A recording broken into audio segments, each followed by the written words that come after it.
A formal assurance has been given in by Union Finance Minister Nirmala Sitharaman to the entire aviation sector that the key issue of bringing aviation turbine fuel under the ambit of GST will be taken up in the next GST Council meeting and will be discussed with the states. While addressing to a industry chamber meeting, Union Finance Minister has said that yes, there are several challenges, there are several issues that are being faced by the hospitality sector as well as by the aviation industry, and central government is well aware of these challenges, and to resolve these issues it is very likely that they will be taken up in the next GST Council meeting, and center may come up with several steps in this direction.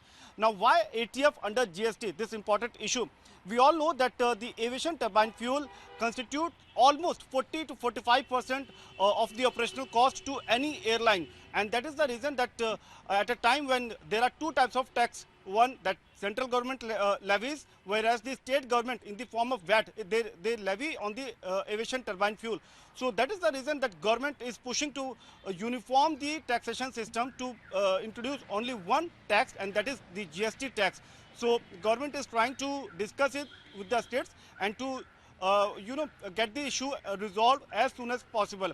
Along with this, government is also likely to discuss providing the infra status to the hospitality as well as the aviation industry, and if this change takes place, if infra status is provided, then the lending problem to the entire sector will be very much resolved. It will be very much smoothened in coming days or years.